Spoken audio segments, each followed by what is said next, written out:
12절 말씀을 우리 한 목소리로 같이 읽겠습니다. 유다야, 너는 내 형제의 찬송이 될지라. 내 손이 내 원수의 목을 잡을 것이요 내 아버지 아들들이 내 앞에 절하리로다. 유다는 사자 새끼로다.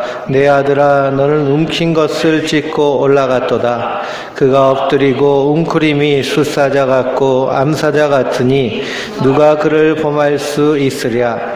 규가 유다를 떠나지 아니하며 통치자의 지팡이가 그 발 사이에서 떠나지 아니하기를 실로가 오시기까지 이르니니 그에게 모든 백성이 복종하리로다. 그의 나귀를 포도나무에 매며 그의 잎사귀 새끼의 아름다운 포도나무에 맬 것이며 또 그 옷을 포도주에 빨며 그의 목장은 포도즙에 빨리로다. 그의 눈은 포도주로 인하여 붉겠고 그의 이는 우유로 말미암아 희리로다. 아멘. 할렐루야.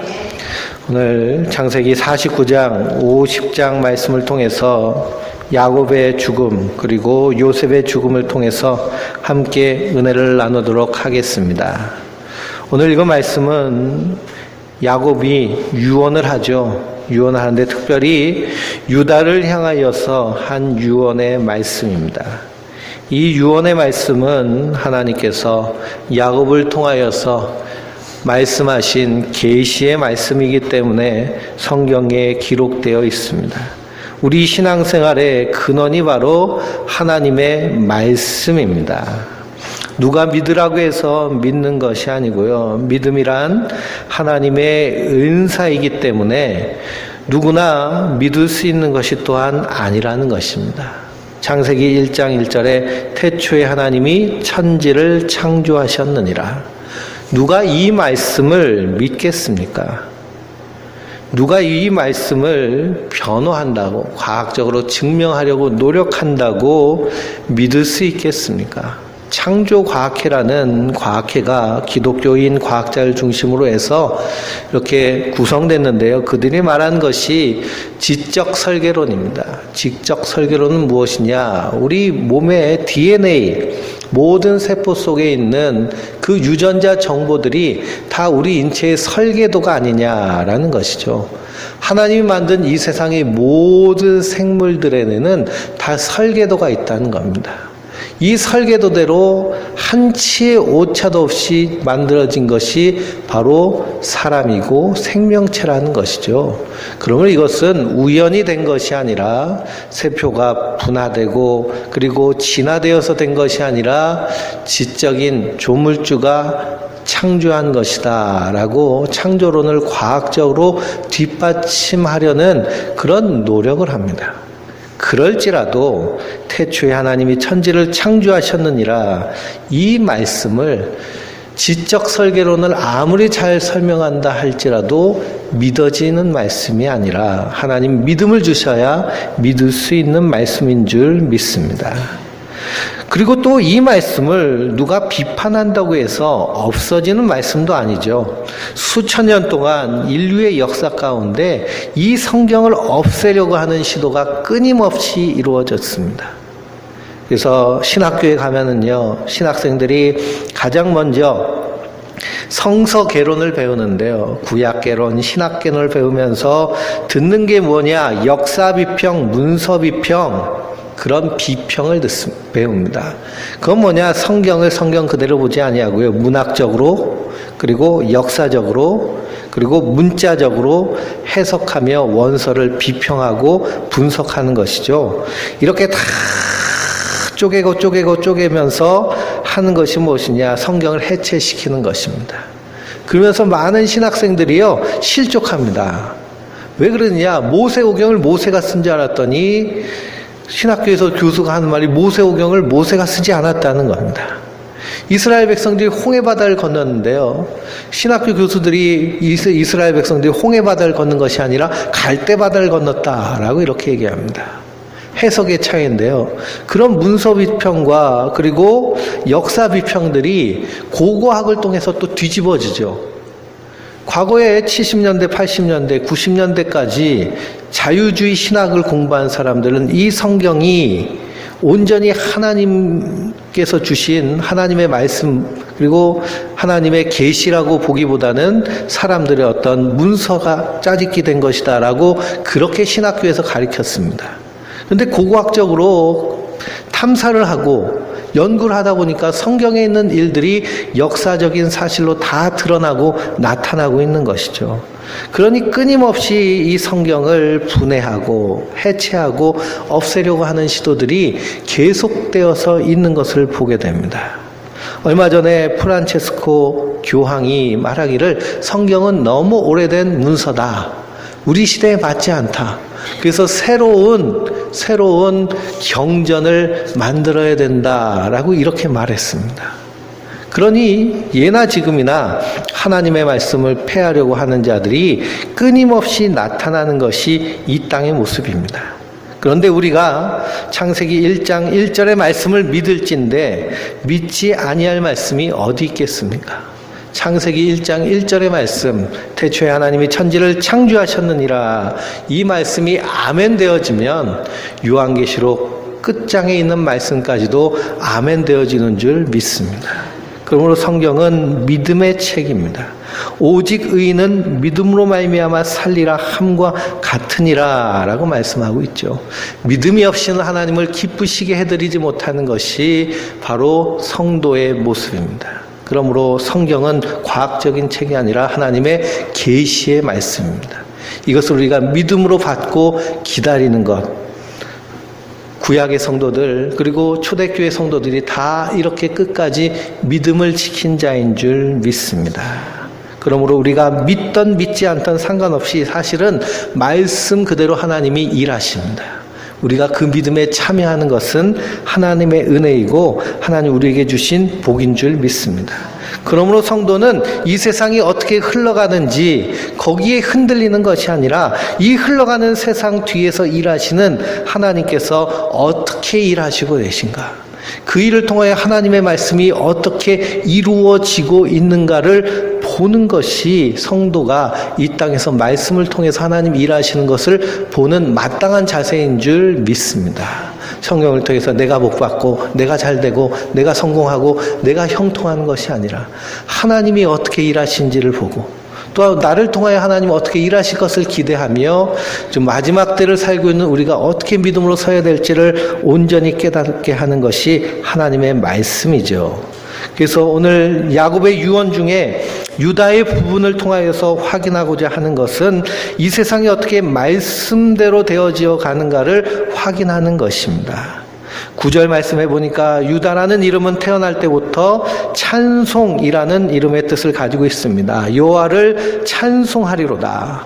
사랑받지 못한 레아가 4명의 아들을 낳았죠. 그 넷째 아들이 바로 유다입니다. 유다는 여호와를 찬송하리로다. 그 이름의 뜻대로 유다는 형제들의 찬송이 되어서 내 손이 내 원수의 목을 잡을 것이요 내 아비의 아들들이 내 앞에서 절하리라 라고 하였습니다. 이 말씀 그대로 성취가 되는데요. 누구에게서 먼저 성취가 될까요? 바로 다윗에게서 성취가 됩니다. 다윗은 형제들에게 업신여김을 받았습니다. 뿐만 아니라 그 아버지조차도 다윗을 형편없게 생각했죠. 그래서 사무엘 선지자가 이새의 집, 다윗의 아버지 이새의 집에 와서 기름 부으려고 할 때 아들이 8명 있는데요. 몇 명만 부른 거예요? 7명만 부른 겁니다. 8째 마지막 아들인 다윗은 부르지 않습니다. 다른 아들들은 다 군인이고 장군이기에 아버지 생각에는 이 아들 훌륭한 아들. 근데 막내 아들은 직업이 뭐예요? 양치는 목동이니 별 볼 일 없다라고 무시하고 업신여긴 것이 바로 다윗입니다. 다윗이 아버지의 심부름을 받고 형들에게 먹을 것을 가지러 전쟁터에 갔을 때 골리앗이 큰 소리로 하나님을 욕하며 그러며 이스라엘 군대를 조롱합니다. 그랬더니 이스라엘 군대들이요 꼼짝도 못하는 거예요. 엄청난 거인이 큰 소리를 치니 벌벌벌벌 떠는 겁니다. 그래서 이 다윗이 분노가 가득하여서 저 하나님을 욕하는 저 골리앗을 죽여야 된다고 큰 소리를 치니 그 형들이 뭐라고 하나요? 에이 건방진 놈아, 먹을 거나 놓고 가라. 이렇게 대접받는 것이 다윗의 모습입니다. 하나님의 기름을 부음받은 다윗은 골리앗을 물리치고서 이스라엘의 왕이 됐습니다. 형제들의 찬송이 되었습니다. 다윗 시대에 가장 많은 적을 정복하였죠. 골리앗을 물맷돌로 때려 눕히고 골리앗의 칼로 목을 베어서 그 목을 붙잡고 흔든 사람이 바로 다윗입니다. 그리고 왕이 되었으니 그 형제들이 다윗에게 뭐 하는 것은 당연한 거예요? 절하는 것은 당연한 것입니다. 이러한 내용으로 예언이 성취되어 가고 있는 것이 하나님이 하시는 일입니다. 요셉도 마찬가지로 요셉도 형들에게 미움을 받고 조롱을 받고 그리고 죽임을 당할 뻔하였지만 하나님 그를 인도하셔서 하나님 그에게 주신 꿈대로 그 형들이 요셉 앞에 엎드리고 그 부모가 요셉 앞에 엎드려서 절하는 하나님의 그 일을 이루시는 것을 봅니다. 그 유다를 향하여서 9절 말씀해 보니까 유다는 사자라라고 말씀하고 있습니다. 10절 말씀해 보니까 통치자의 지팡이가 유다를 떠나지 아니하리라라고 말씀하십니다. 이것이 실로가 오시기까지라고 말합니다. 여기서 실로를요 번역하지 않았습니다. 실로를 지명으로 그냥 내버려뒀는데요, 번역을 잘못한 것이죠. 이 실로는 지명이기도 하지만 실로는 마땅히 얻을 자라는 의미를 가지고 있습니다. 마땅히 얻을 자. 그러니 이 유다를 통하여서 유다의 사자는 다윗을 의미하기도 하지만 결국 결론적으로는 누구를 상징하는 것일까요? 유다의 사자 대신 예수 그리스도를 의미하며 상징하는 줄 믿습니다. 사자라는 것과 이 사자라는 것은요, 왕이 대사로 보낸 그 대사가 아니라 라이언을 말하는 것이죠. 라이언. 근데 신천지는요, 이 사자를 사자로 표현하는 겁니다. 왕이 보낸 사람으로. 그리고 천사를 그룹이라고 표현하는데, 그룹은 히브리어입니다. 천사를 의미하는 것인데 천사가 그룹으로 다닌다라고 그래서 신천지들은 그룹으로 다녀요. 그러니 얼마나 성경을 우미하게 해석하고 읽는지 모릅니다. 그래서 우리가 구약을 읽을 때요, 성경이 너무나 이 해석이 어렵기 때문에 세번역이라는 성경은 이 신학자들이요 히브리 원서를 가지고 새롭게 번역한 성경입니다. 그래서 이사야서라든지 선지자서는 말이 어렵고 번역이 매끄럽지 않기 때문에 세번역 성경을 비교해서 읽으면 훨씬 도움이 됩니다. 그래서 성경 어플을 깔면요, 세번역 성경은 공짜예요. 그 공짜로 해서 꼭 이 성경 말씀이 좀 이상하다라고 하면 그걸 비교해 보시기 바랍니다. 그러면 번역이 매끄러워서 이해가 빠릅니다. 그래서 한국교회가 큰 실수를 한 것은 세번역 성경을 2000년대에 잘 번역해 놓고서는 그걸 쓰지 않는 거예요. 그냥 옛날 개역 성경 조금만 바꿔서 번역을 했는데 그 바꾼 것조차도 번역이 틀려 있는 부분이 많이 있습니다. 그래서 여기서 실로는 마땅히 얻을 자, 곧 예수 그리스도를 의미하고 있습니다. 이 사자라는 것과 통치자의 지팡이, 홀이라고 하는데요, 이 말이 어디서 나오느냐? 민수기 24장에서 나옵니다. 민수기 24장은 어떤 내용이냐 하면, 발락이란 왕이 이 발람이라는 선지자를 돈으로 매수하여서 이스라엘 백성들을 저주하게 만들죠. 그랬더니 하나님께서 나귀에게 말하게 하십니다. 너 이스라엘 저주하면 죽는다. 그랬더니 발람이 두려워서 그 발락 왕에게 말하기를, 내가 저 이스라엘 향해서 말은 하는데 하나님이 주신 대로뿐이 말 못합니다 라고 말합니다. 그래서 이스라엘을 저주한다고 저주한 것이 무엇을 한 건가요? 축복한 거죠. 축복. 그 내용이 민수기 24장의 내용인데요. 그 축복의 내용 가운데 놀라운 축복이 있습니다. 9절 말씀해 보니까 꿇어앉고 누움이 숫사자와 같고 암사자와도 같으니 일으킬 자가 누구랴. 너를 축복하는 자마다 복을 받을 것이요 너를 저주하는 자마다 저주를 받을지로다 라고 축복합니다. 저 이스라엘 진영을 향해서요, 숫사자와 같고 암사자와 같다라는 겁니다. 숫사자와 암사자를 누가 일으키고 앉히고 할 수 있을까요? 없지요. 그러니 그를 축복하는 자가 복을 받을 것이고 저주하는 자가 저주를 받을 것이다라는 것은 유다 지파를 통하여서 다윗의 뿌리 대신 그리스도를 상징하는 줄 믿습니다. 그 일에 대해서 또 민수기 24장 17절에 또 무엇이라 말하느냐. 내가 그를 보아도 이때의 일이 아니며 내가 그를 바라보아도 가까운 일이 아니로다 라고 말합니다. 또 발람 선지자가 하나님으로부터 말씀을 받았는데요. 지금 일이 아니라 먼 훗날의 일이라는 것이죠. 한 별이 야곱에게서 나오며 한 규가 이스라엘에게서 일어나서 모압을 이쪽에서 저쪽같이 쳐서 무찌르고 또 셋의 자식들을 다 멸하리로다 라고 말씀하고 있습니다. 이때 일이 아니라 참 멀리 있는 일은 누구냐. 한 별로 오신 분이 누구세요? 예수 그리스도시죠. 그분이 야곱에게서 나오며 한 왕권이 이스라엘에게서 나오는데 모압 이쪽에서 저쪽까지 무찌르고 셋의 자식들을 다 멸하리로다 라고 했습니다. 여기서 셋의 자식, 여기도 번역이 잘못된 겁니다. 셋이란 이름이 아니고요, 셋이라는 이름의 뜻이 뭐냐, 소동하는 자입니다. 소동하는 자를 멸하리로다 라고 했습니다. 예수님이 태어나실 때 소동하는 자들이 있었는데 누가 소동했나요? 헤롯 왕과 그리고 그 성에 사는 자들이 소동했습니다. 왜 소동했을까요? 자기가 왕인데 동방박사들이 와가지고 왕이 오신다고 하니까 깜짝 놀란 겁니다. 그래서 그 소동하는 자들이 어떻게 했나요? 2살 아래의 어린아이들 다 죽입니다. 영아 살인 사건, 살해 사건을 일으키죠. 그럼에도 불구하고 주님께서는 그 모압의 자손인 그 소돔하는 자들을 다 멸하실 심판의 주로 이 땅 가운데 오신 줄 믿습니다. 이스라엘의 사자 같고 그리고 왕권이 그에게서 나온다는 내용, 결국 유다 지파를 통하여서 이루실 하나님의 일들을 보이시는 것이죠. 그래서 유다 지파는 이스라엘 백성들이 출애굽할 때에 가장 동쪽, 그러니까 전진하는 쪽 중앙에 서서 전쟁할 때마다 그리고 행진할 때마다 가장 앞서서 행진하는 지파가 바로 유다 지파입니다.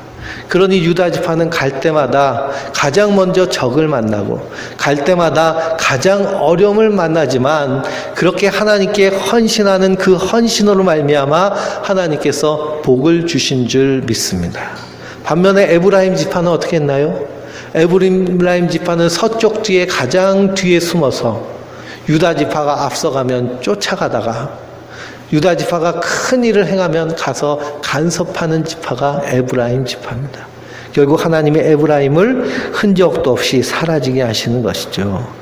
그래서 마땅히 얻을 자가 오시기까지 바로 예수 그리스도의 성취를 말하고 있습니다. 그러니 야곱이 이 유다를 축복하면서 그 축복이 어디까지 흘러가고 있는 건가요? 예수 그리스도까지 흘러가고 있고 그 예수를 믿는 자들까지도 그 언약 가운데 포함되어서 하나님의 구원을 이루시는 줄 믿습니다. 그러므로 우리 성경을 보면서 하나님이 어떻게 일하시는가를 볼 때에 그것이 복된 줄 믿습니다. 여기 사자가 나오죠. 사자 이야기가 또 어디서 나오느냐? 요한계시록 5장에서 나옵니다. 요한계시록 5장 1절에서 10절에 보니까 사도 요한이 보니 보좌에 앉으신 이의 오른손에 두루마리가 있는데 안팎에 글씨가 써 있고 7인이 찍혀져서 봉해졌습니다. 이 7인을 떼어야 하나님의 심판과 구원이 이루어지는데 장로들이 나와서 큰 소리로 외치되 이 두루마기를 펴서 인떼기에 합당한 자가 누구냐라고 외칩니다. 근데 그 인을 뗄 사람이 아무도 없죠. 그래서 요한이 슬퍼하면서 눈물을 흘립니다. 그때 장로가 나와서 그를 위로하죠. 울지 말라. 유다 지파의 사자 다윗의 뿌리가 이겼으니 그 두루마기와 그 7인을 떼시리라 라고 했습니다. 내가 또 보니 보좌에 내 생물과 장로들 사이에 어린 양이 서 있는데 일찍 죽임을 당한 것 같더라 라고 말하고 있죠. 유다 지파의 사자 다윗의 뿌리, 그분이 바로 예수 그리스도시고요. 그분이 인을 떼시는 겁니다. 그 인을 떼므로 무엇이 시작되나요? 심판이 시작되죠. 심판이 시작되면서 하나님의 구원이 이루어지는 것을 보게 됩니다. 그래서 창세기 49장 9절에 이 사자, 그래서 다윗의 뿌리가 이겼다라고 말하고 있습니다. 다윗의 뿌리는 곧 그리스도를 상징하는 것이죠. 그러면 다윗은 무엇을 말하나요? 그 뿌리에서 자라난 가지에서 맺혀진 열매가 다윗입니다. 그 뿌리에서 자라난 열매가 아브라함입니다. 그래서 다윗은 그리스도를 주라고 하였죠. 자기 훨씬 후대에 태어난 그리스도시지만 그분을 나의 주님으로 섬깁니다. 왜 그럴까요? 그분이 나의 뿌리 되시기 때문에. 아브라함도 주의 날 볼 것을 기뻐하고 즐거워하였다라고 그랬습니다. 왜 그럴까요? 그분이 자신의 뿌리이기 때문이죠. 우리도 누구의 열매가 되는 것인가요? 그리스도의 열매가 되는 줄 믿습니다. 우린 그리스도의 열매예요. 그리스도께서 우리를 위해 십자가에 달려 죽으시고 부활하심으로 그리스도가 뿌리가 되셔서 열매 맺게 한 사람들이 바로 성도들입니다. 그러므로 우리는 그리스도의 열매이기 때문에 그 사랑에서 끊을 자가 없다는 것이죠. 그리고 하나님이 선택하신 하나님의 그 택하심에는 후회가 없으시느니라. 하나님 우리 한 사람 한 사람을 택하셔서 하나님 자녀 삼으시고 하나님 백성 삼으셔서 하나님의 일을 감당하게 하며 하나님의 사명을 행하게 하시는 것에는 조금도 후회가 없으시다라는 겁니다. 왜 그럴까요? 우리는 그리스도의 뿌리로 말미암아 맺은 열매이기 때문입니다. 이것이 성도의 그러한 자부심이며 믿음입니다. 그래서 유대 지파의 사자 다윗의 뿌리, 즉 왕인데 어떤 왕이냐? 일찍 죽임당한 어린 양입니다. 그분의 희생으로 말미암아 우리가 그분의 열매가 되었다는 것이죠. 그분이 7인 떼기에 합당하신 분입니다. 그분을 통해서 심판이 이루어집니다. 그러므로 성도는 어떻게 살아야 되느냐? 앞으로 심판주로 오실 주님을 기다리며 사는 것이 성도의 모습입니다. 근데 오늘 창세기 49장 11절에서 12절 말씀해 보니까 나귀를 포도나무에 매어 옷을 포도주에 빤다라고 그랬습니다. 포도주에 옷을 빨면 어떻게 될까요? 옷이 빨개지죠. 옷이 빨개집니다. 근데 아무리 포도가 많아도요, 포도로 옷을 빠는 사람이 있을까요? 없을까요? 이 포도로 옷을 빠는 사람이 없습니다. 포도를 따서 수확하여 발을 밟으면 즙을 짜니까 옷이 붉어지죠. 이에 대한 말씀, 그래서 앞으로 오실 주님이 어떤 모습으로 이 땅에 오실 것인가에 대해서 야곱이 미리 말씀하고 있는데요. 이 말씀이 요한계시록 14장 17절에서 20절에 나옵니다.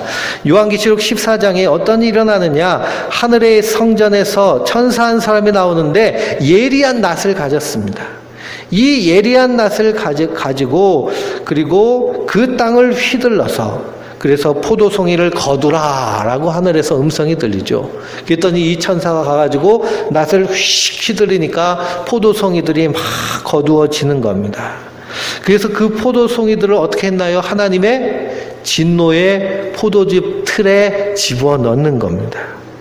그리고 말탄 자가 그 진노의 포도즙을 마구 밟으니 그 포도즙이 터져서요, 그 말과 말탄자의 옷을 빨갛게 붉게 물들게 하는 것이죠. 그러니 이 포도즙은 결국 무엇을 말하나요? 하나님의 심판받을 때 심판받을 자의 피를 의미하며 상징하는 겁니다. 요한계시록 19장 11절에 백마탄 자가 있으니 그 이름은 충신과 진실이라. 그가 공의로 심판하여 싸우더라 그랬습니다. 그 눈에는 불꽃 같고 그의 피 뿌린 옷을 입었다라고 말씀하고 있죠. 그리고 전능하신 이의 맹렬한 진노의 포도주틀을 밟는 분이 바로 백마탄 철장 권세를 가지신 그분이 신천지의 이만인가요? 하얀 말을 타면 다 백마탄자인가요? 그 신천지는요, 모여가지고 뭐 집회를 하는데 이만희가 백마 타고 확 가니까 백마탄 철장 권세를 가지셨다고, 예? 그러면서 영생불사를 얘기합니다. 그러니까 안 죽는다는 거예요, 안 죽는다는 거. 근데 지금 병원 왔다 갔다 하잖아요. 허리 디스크 다 터져가지고요. 병원 신세지고 꼼짝도 못합니다. 그런데도 이 땅에서 영생불사하겠다고 14만 4천 안에 들겠다고 몸부림칩니다. 이 날마다요, 우리 교회 그 우편함에 신천지가요, 이 유인물을 전단지를 꽂아놔요. 한기총 2단이다. GBS는 뭐 2단이다. 한기총은 기독교 이익단체잖아요. 그렇죠? 그러면서 자기들이 의로운 줄 생각하는데 엉터리인 것입니다. 백마타며 그리고 공의로 세상을 심판하신 그분은 예수 그리스도십니다. 그분이 재림하셔서 하시는 일은 뭐냐? 맹렬한 진노의 포도주즙을 밟으시는 것이죠. 누가 수확한? 천사가 수확한. 그러므로 이 맹렬한 진노의 포도주즙에 들어가면 어떻게 되나요?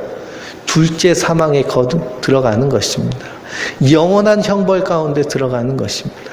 바로 믿지 아니하면 진노의 포도주 틈으로 들어가는 것이죠. 주님께서 요한계시록을 보면 사도 요한은 이미 심판받았다라고 말합니다. 진노의 포도주 틈, 그 인생 가운데 평안함이 없습니다. 그러나 구원받은 성도들, 택함받은 성도들, 이 땅에서 자유한 자로, 이 땅에서 하늘 시민권을 가지고 감사하며 기뻐하며 평안 가운데 하나님을 바라보는 자인 줄 믿습니다. 그러므로 이러한 심판이 정말 우리에게 다가온다는 것을 알고 있다면 성도의 삶은 어떤 삶일까요? 이 땅에서 후회 없는 삶을 살아야죠. 마지막 생명의 그러한 임종을 앞둔 사람들의 후회는 어떤 후회입니까? 돈을 좀 더 벌 걸, 좀 더 열심히 할 걸, 좀 더 높은 자리에 앉을 걸, 좀 더 사람들한테 유명해질 걸, 이렇게 하면서 죽는 사람은요, 하나도 없습니다.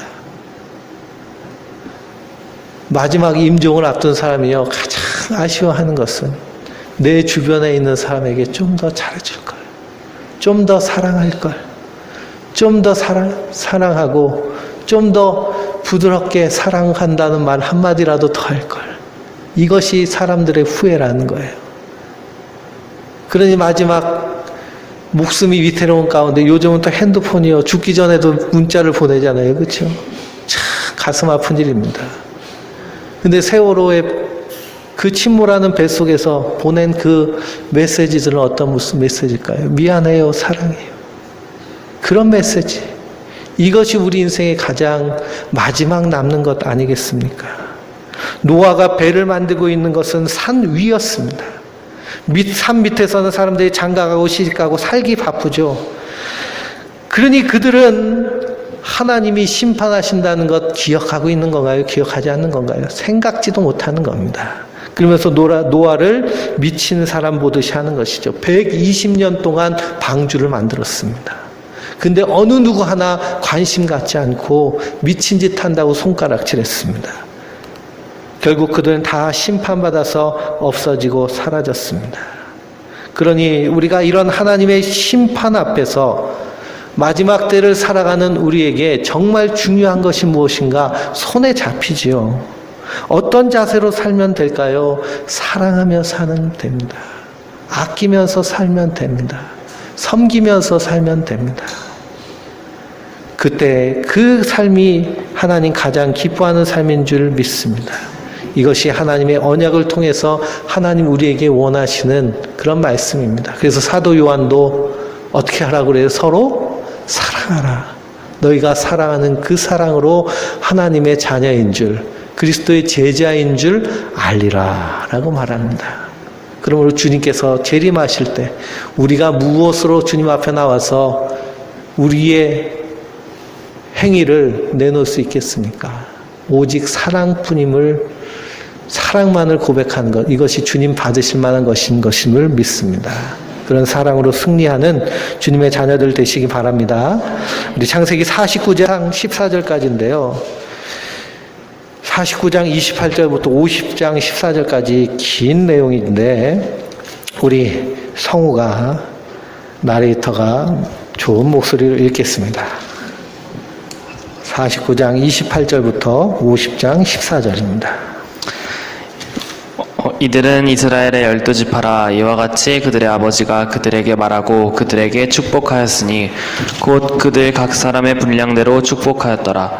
그가 그들에게 명하여 이르되 내가 내 조상들에게로 돌아가리니 나를 햇사람 에브론의 밭에 있는 굴에 우리 선조와 함께 장사하라. 이 굴은 가나안 땅 마므레 앞 막벨라 밭에 있는 것이라.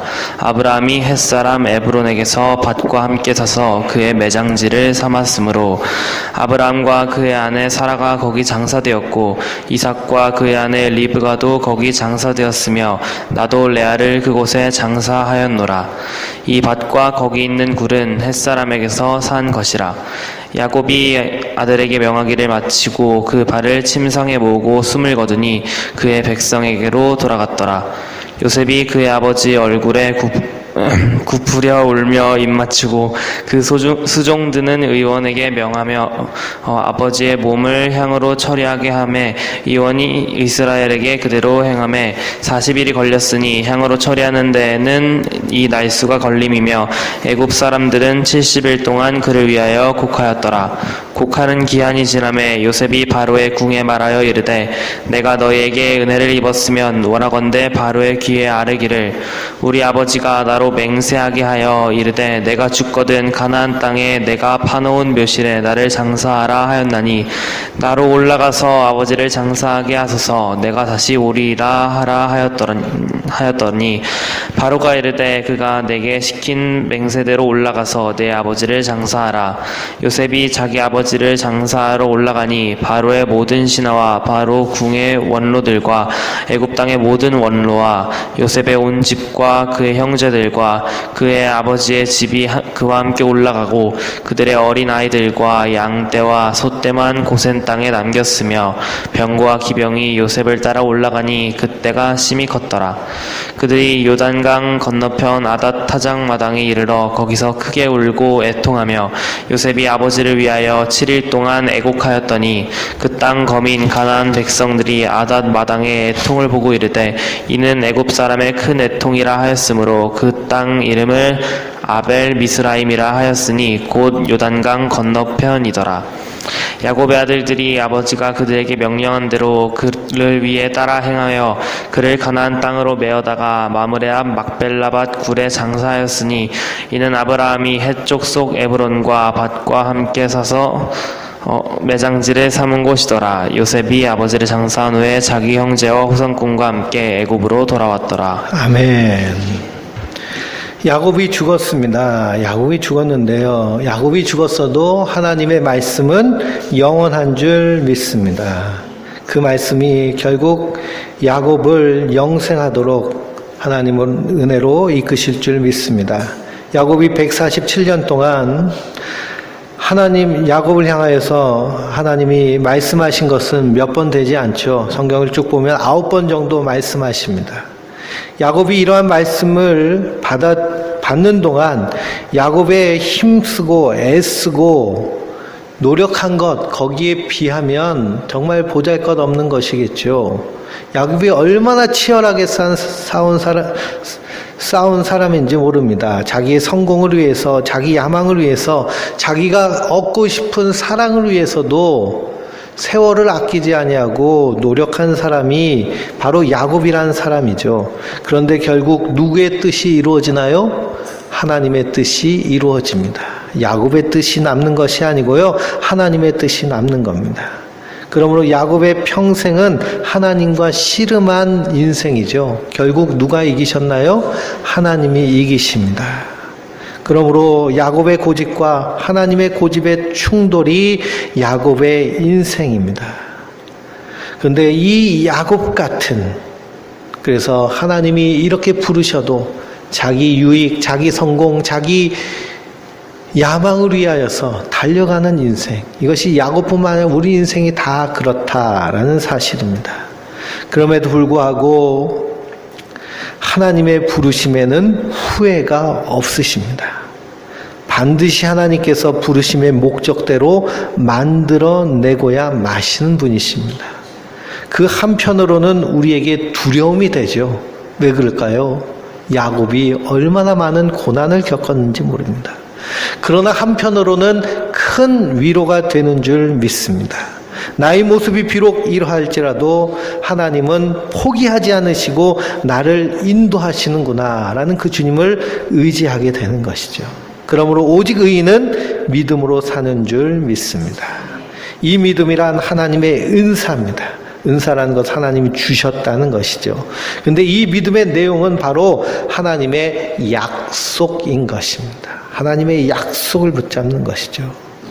그래서 로마서 11장 29절에 하나님의 은사와 부르심에는 후회하심이 없느니라. 하나님 우리 한 사람 한 사람을 택하셔서 주님의 왕 같은 제사장으로 거룩한 나라로 그의 소유된 백성으로 부르신 줄 믿습니다. 거기에 후회가 있으실까요? 없으실까요? 후회가 없으십니다. 왜? 하나님이 그렇게 다듬어 만들어 가실 것이기 때문입니다.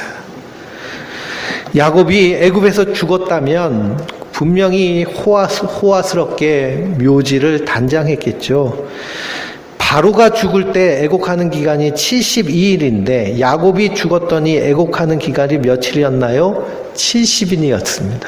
그러니 왕의 버금가는 예우를 받았습니다. 그만큼 요셉의 권세가 막강하죠. 그리고 40일 동안 야곱을 향품으로 단장하는데 이집트 하면 뭐가 생각나나요? 피라미드 속에 있는 미라가 생각나죠.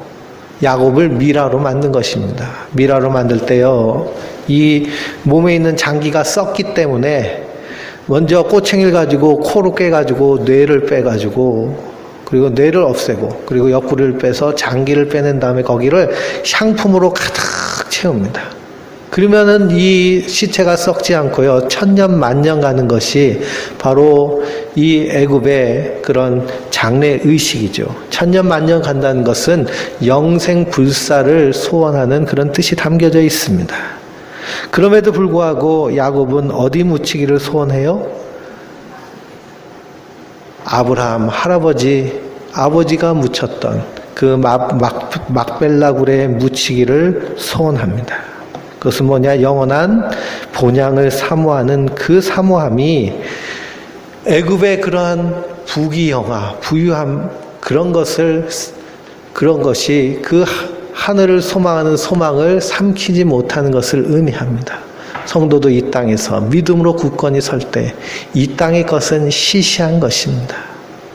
이 땅의 것은 하나님 나에게 쓰시라고 맡겨주신 것이죠. 애지중지할 것이었습니다. 주신 대로 주의 영광을 위해 사용하면 주님께서 더하여 주실 줄 믿습니다. 그것이 바로 야곱의 죽음입니다. 결국 야곱은 하나님과 평생 씨름하였지만 하나님이 이기셔서 야곱을 통해서 하나님 일을 이루십니다. 그 하나님이 이스라엘을 향해서 뭐라고 하나요? 지렁이 같은 야곱아. 우리 인생을 향하여서도 뭐라고 하나요? 야곱 같은 인생아. 그러나 하나님 그 야곱을 버리셨나요? 버리지 않으셨나요? 끝까지 붙잡고 계신 줄 믿습니다. 주님께서 우리를 끝까지 붙잡고 계십니다. 사람을 보며 세상을 보며 우리가 자고 우면할 이유가 없습니다. 심지가 굳건하게 서서 믿음의 주 온전케 해주신 예수를 바라보며 승리하는 우리 성도님들 되시기 바랍니다. 우리 마지막 15절에서 26절까지 우리 낭독해 주십시오. 15절부터 20절입니다. 26절. 요셉의 형제들이 그들의 아버지가 죽었음을 보고 말하되 요셉이 혹시 우리를 미워하여 우리가 그에게 행한 모든 악을 갚지나 않을까 하고 요셉에게 말을 전하여 이르되 당신의 아버지가 돌아가시기 전에 명령하여 이르시기를 너희는 이같이 요셉에게 이르라 내 형들이 내게 악을 행하였을지라도 이제 바라건대 그들의 허물과 죄를 용서하라 하셨으니 당신 아버지의 하나님의 종들인 우리 죄를 이제 용서하소서 하매 요셉이 그들이 그에게 하는 말을 듣고 들을 때에 울었더라. 그의 형들이 또 친히 와서 요셉의 앞에 엎드려 이르되 우리는 당신의 종들이니이다. 요셉이 그들에게 이르되 두려워하지 마소서 내가 하나님을 대신하리이까 당신들이 나를 해하려 하였으나 하나 하나님은 그것을 선으로 바꾸사 오늘과 같이 많은 백성의 생명을 구원하게 하려 하셨나니 당신들은 두려워하지 마소서 내가 당신들과 당신들의 자녀를 기르리이다 하고 그들을 간곡한 말로 위로하였더라. 요셉이 그의 아버지의 가족과 함께 애굽에 거주하여 110세를 살며 에브라임의 자손 3대를 보았으며 므낫세 아들 마길의 아들들도 요셉의 스라에서 양육되었더라. 요셉이 그의 형제들에게 이르되 나는 죽을 것이나 하나님이 당신들을 돌보시고 당신들을 이 땅에서 인도하여 내사 아브람과 이삭과 야곱에게 맹세하신 땅에 이르게 하시리라 하고 요셉이 또 이스라엘의 자손에게 맹세시켜 이르기를 하나님이 반드시 당신들을 돌보시리니 당신들은 여기서 내 해골을 메고 올라가겠다 하라 하였더라. 요셉이 110세의 죽음에 그들이 그의 몸에 향재료를 넣고 애굽에서 입관하였더라. 아멘. 야곱이 죽으니 요셉의 형들이요 벌벌 떱니다. 벌벌 떨어요. 왜 떨까요? 복수할까봐 떠는 겁니다. 근데 창세기 45장 5절에서 8절에 요셉이 곡식을 사러 온 그 형들에게 자기 자신을 밝히면서 분명히 말했죠. 당신들이 나를 이곳에 팔았다고 근심하지 마소서, 한탄하지 마소서. 하나님이 생명을 구원하시려고 나를 당신들보다 먼저 보내셨나이다 라고 말합니다. 하나님이 큰 구원으로 당신들의 생명을 보존하고 당신들의 후손을 세상에 두시려고 나를 당신들보다 먼저 보내셨나니 그런즉 나를 이리로 보내신 이는 당신들이 아니요 하나님이시니 걱정하지 말라는 건 걱정하지 말라. 근데 이 형들이요 이 요셉의 용서를 믿나요? 믿지 못하나요? 믿지 못하고 벌벌 떱니다. 근데 중요한 것은 이 요셉의 형들의 모습이요 사실은 누구의 모습일 수 있다는 거예요? 우리의 모습일 수 있다는 거예요. 왜 그럴까요? 주님께서 십자가에서 우리의 모든 죄와 허물을 다 용서하셨는데 다 씻으셨는데 그런데도 믿지 못하는 모습이 우리 가운데 있기 때문이죠. 그래서 이 형들의 불신에 대해서 요셉은 세 가지로 말하고 있습니다. 첫째는 내가 하나님을 대신하리이까. 하나님이 하셨다는 겁니다. 우리의 구원도요, 누가 하셨어요? 하나님이 하셨습니다. 그러니 그 신실하신 하나님, 진실하신 하나님, 그 하나님 앞에 변개가 없으신 그 충만한 사랑 가운데 그 구원과 용서는 확실하다라는 사실을 믿고 기뻐하시기 바랍니다. 둘째는 뭘까요? 당신들은 나를 해하려 하였으나 하나님 그것을 선으로 바꾸사 오늘같이 많은 백성의 생명을 구원하게 하려 하셨습니다 라고 말합니다. 인간의 악함 속에서도 하나님의 섭리는 악을 선용하시는 것이죠. 이것이 창세기뿐만 아니라 모든 성경을 통해서 하나님이 일하시는 방법입니다. 인간은요 마귀의 종이 되어서 계속 끊임없이 악을 저지르죠.